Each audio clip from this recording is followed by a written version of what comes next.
Hello and welcome to the Podquest of Bread. My name is Henry Conley. Tonight I want to talk about a little more Donald Trump's visit to Walter Reed Military Medical Hospital. But I also want to talk about something that's just been bothering me all day. In fact, it's been bothering me since yesterday. This morning, to just start it off, this morning we did have a press conference with Donald Trump's physician, the chief physician for the president of the United States, where he seemingly dodged a lot of questions. He was asked if Donald Trump had ever been on supplemental oxygen, either yesterday or today, and he repeatedly just said he hasn't been on it today.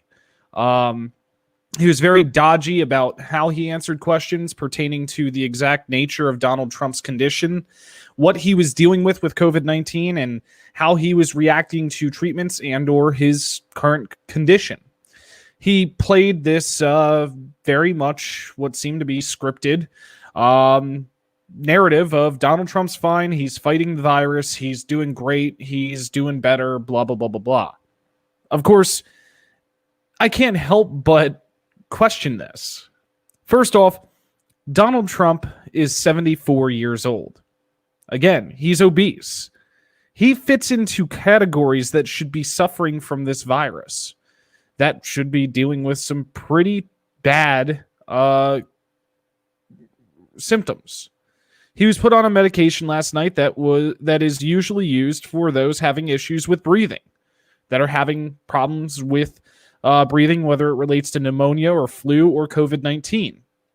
Yet we're being told that the president of the United States, surprisingly, 72 hours after his diagnosis, because we were under the suspicion that it was only 36 hours after, is seemingly fighting this virus like there's nothing wrong. Like this virus is nothing, which fits into a couple of narratives for me.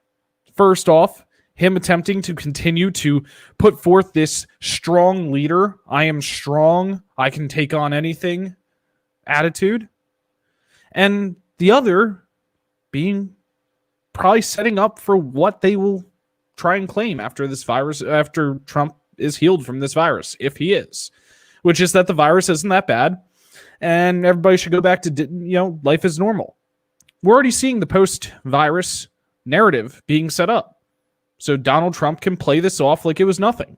So he can play it off as if everybody's going to be fine. You're going to get the virus, you're going to be fine. There's 200,000 people that died. Yeah, they had something else going on with them. It wasn't the virus. It wasn't the treatment. It wasn't the fact that they don't have access to experimental cocktails of medicine. No, it's totally just a weak virus. Does nothing. It's all part of it. Donald Trump released a video today. In the video, you can visibly see he looks a lot different. He doesn't look like he's actually fighting this virus very well. He looks pretty weak, visibly, in the video. I don't even know why they put this video out there after trying to say that Donald Trump is fighting this virus perfectly fine. In fact, several White House staffers said the past 22 hours or 24 hours, they've been worried about his vital signs. They've been worried, visibly. And they did confirm, a senior White House staffer, that Trump was on supplemental oxygen yesterday. Yet more lies to the American people from the president of the United States. Yet more lies to the American people from the White House and his chief physician. Today, you had more Republicans that came out and said, yeah, we're positive for COVID-19. Notably, Chris Christie. How many more from this super spreader event are going to come out over the next couple days? And what's ironic is all of them are going to get access to a level of treatment that you and I don't. All of them are going to get access to a level of treatment that the average American can't. And that's what I really want to talk about, is healthcare and what's happening right now. The president of the United States, and I get it, it's an important job. I get it, it's a national security threat. He probably should get treated. But the president of the United States had access to a treatment that not many Americans have. In fact, it's an experimental treatment. It's only been used on about 300 other cases. Donald Trump got access to this through a compassionate care deal. This treatment, this experimental treatment that they gave to the president of the United States, which theoretically is helping him, it's what it's supposed to do, You're not going to get, I'm not going to get if we get COVID-19. Your 70-year-old grandpa or grandma or your elder friends, they're not going to get access to this. Yet the president of the United States did. The rest of these people that are coming down with COVID-19, they're going to get access to levels of treatment you and I aren't going to get.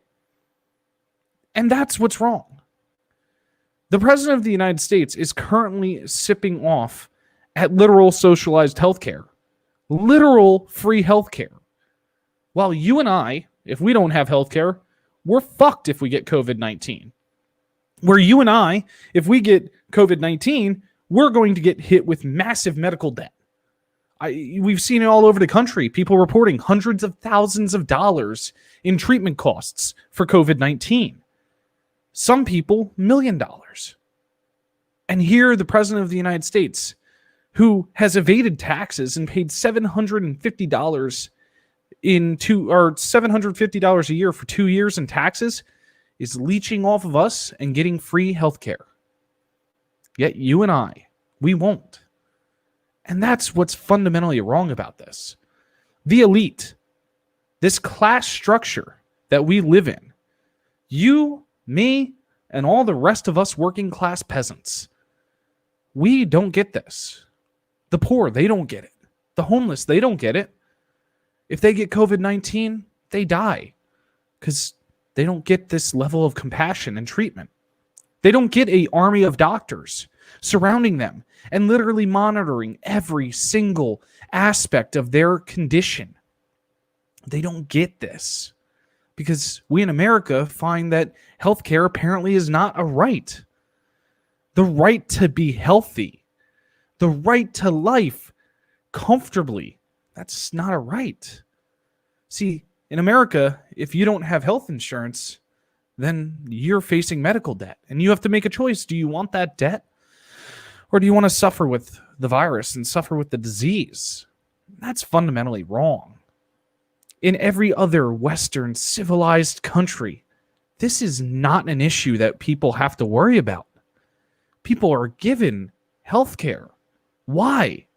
Because those countries have recognized that a healthy person contributes to the health of the country. That a healthy person is a happier person. And that not having to worry about medical debt looming over their heads, man, just makes them better in the end. I find it ironic the president of the United States, who rails against socialism, is getting treated by literal socialized healthcare. That's what the VA is. And Walter Reed is a part of the VA.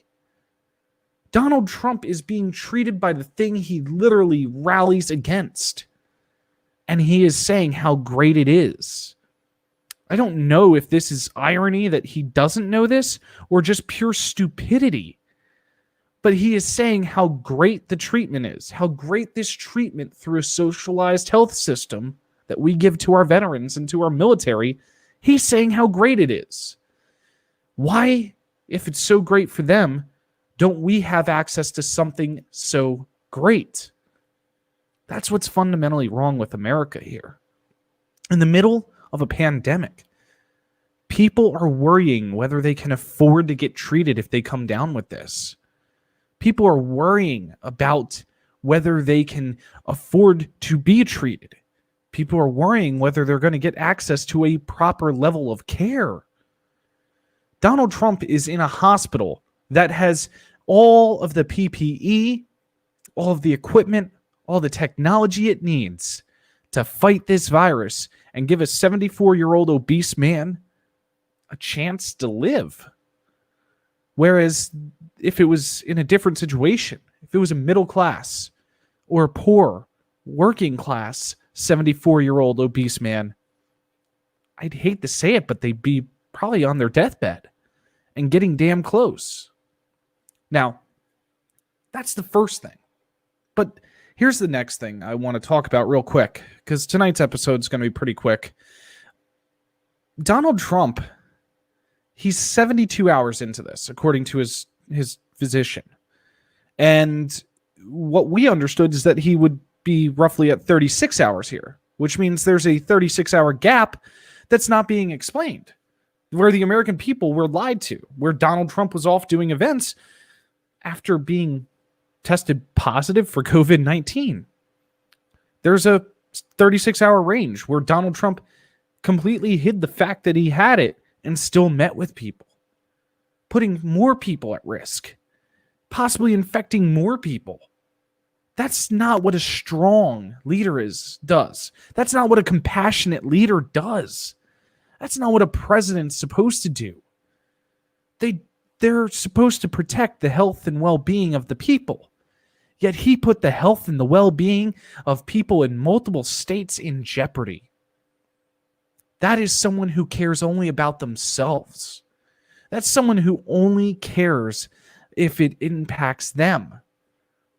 I said it last night. Donald Trump has called COVID-19 everything from called coronavirus, anything from the China plague to the China virus to the Wuhan flu, the Wuhan plague. And suddenly when he has it, it's COVID-19. Suddenly when he has it, it's a plague, not a hoax, not something made up by the Democrats. Because Donald Trump, to be honest, never would have given a shit about it unless he got it. But here's the thing. He's going to temporarily play like he cares. He's going to pretend like he cares while he's getting treated for it. And then he's going to find a way to spin this in order to survive the election and to get reelected. Because in the end, he's a fascist. In the end, he's a totalitarian. He only cares about himself. Our health and our well-being mean nothing to him.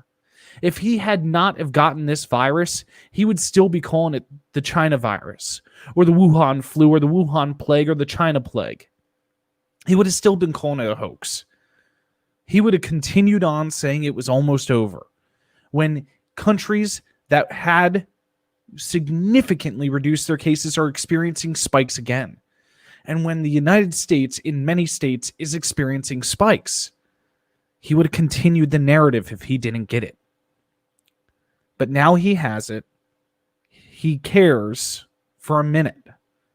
And once this is all over, once he's cured of it, he'll go on right back to not caring.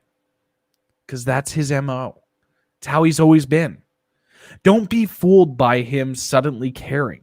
It's only temporary. Don't be fooled by the Democrats telling you should feel compassionate towards him or feel emotional towards it or be supportive or pray for him. Here, I'll pray for him. I pray he suffers like 7 million Americans did.